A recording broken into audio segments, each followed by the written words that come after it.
महामंत्र नवकार जैन दर्शन का प्रमुख मंत्र है। ये मंत्र अनादिकाल से था और अनंत काल तक रहेगा। ये शाश्वत मंत्र है। इस मंत्र के द्वारा 84 लाख मंत्र निर्मित हुए। इसे महामंत्र नवकार, मंत्रादिराज नवकार भी कहा जाता है। इस नवकार मंत्र के अंदर किसी व्यक्ति विशेष की पूजा नहीं बल्कि गुणों की पूजा की गई है। वो गुण चाहे किसी भी महापुरुष के अंदर हो, बड़ी श्रद्धा और आस्था के साथ उन्हें वंदन और नमन किया जाता है। महामंत्र नवकार का रंगों से गहरा संबंध है। रंग हमारे शरीर और हमारे मन के आवेगों की वृद्धि और कमी के रहस्य को उद्घाटित करता है। रंग उत्साह और उमंग का प्रतीक है। रंग आकर्षण का केंद्र है और नवकार मंत्र के 5 रंग कहा जाता है कि ये पांचों पद के 5 रंग शाश्वत रंग है और इन्हीं रंगों के माध्यम से कई तरह के उपचार किए जाते हैं। इन रंगों के माध्यम से शारीरिक मानसिक स्वस्थता का लाभ लिया जा सकता है। महामंत्र नवकार जिसके प्रत्येक पद के अलग अलग रंग हैं। आइए उनकी विशेषताओं को जाने कि प्रत्येक पद के जो अलग रंग हैं उनकी क्या क्या विशेषताएं हैं। सर्वप्रथम अरिहंत पद। अरिहंत पद का वर्ण सफेद है। क्या सभी अरिहंत परमात्मा सफेद रंग के हुए? इतिहास का अवलोकन करते हैं तो पता लगता है कि कुछ अरिहंत परमात्मा स्वर्ण वर्णीय थे, तो कुछ श्वेत वर्णीय थे, तो कुछ श्याम वर्णीय थे। वर्तमान में जो अरिहंत परमात्मा महाविद्य क्षेत्र में मौजूद है वो सभी स्वर्ण वर्णीय हैं। तो कैसे अरिहंत परमात्मा का सफेद रंग रखा गया और उसकी क्या विशेषताएं हैं?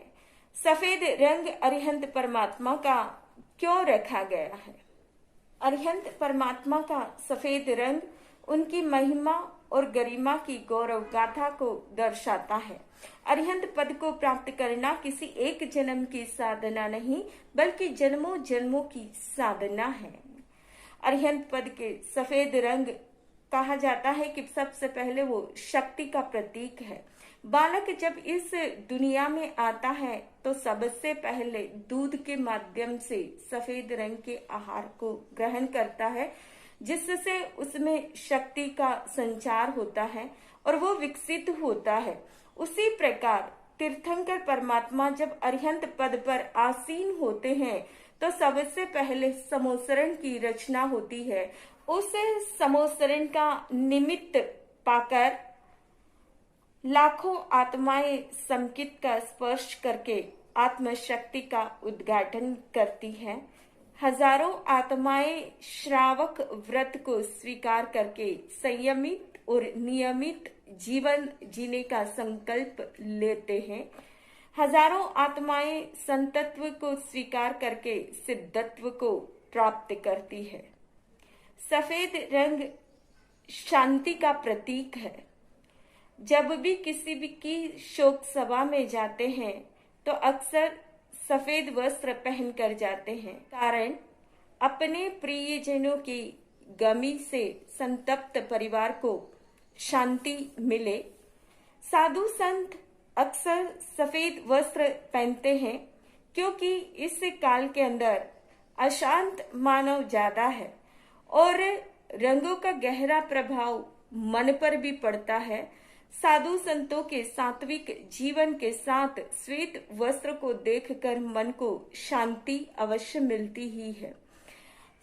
श्रावक या साधक जब उपासना के लिए बैठता है तो वो भी सफेद वस्त्र पहनकर बैठता है ताकि उसका मन शांत रहे, साधना में सदा लीन रहे, इसलिए वो श्वेत वस्त्र पहनकर बैठता है। युद्ध के क्षेत्र के अंदर जब श्वेत ध्वज लहराया जाता तो वहां शांति का प्रतीक है कि अब युद्ध को विराम दिया जाएगा। सफेद रंग स्वस्थता का प्रतीक है। जितने भी डॉक्टर्स होते हैं वो श्वेत रंग का कोट पहनते हैं। पुराने जमाने के अंदर जितने भी एलोपैथिक दवाइयां होती वो सभी श्वेत रंग की होती, और आज भी जितनी भी होम्योपैथिक गोली है वो सारी सफेद रंग की होती है। कारण अस्वस्थ मानव जब अशांत हो जाता है तब इस रंग को देखकर उसके मन में शांति और स्वस्थता को लाया जाता है। उसी प्रकार हमारे अरिहंत परमात्मा स्वस्थता के प्रतीक है। वो डॉक्टर के रूप में है। सम्यक ज्ञान दर्शन चारित्र रूपी डोज देकर हमारे कर्म रूपी रोग को मिटाते हैं और संयम रूपी साधना देकर सदा के लिए स्वस्थ बनाते हैं। इसलिए ये सफेद रंग स्वस्थता का प्रतीक है। इसी ही प्रकार अरिहंत परमात्मा के ध्वज रूपी शरण के नीचे जो भी आता है वो निश्चित रूप से अपने जीवन को विकसित कर ही लेता है।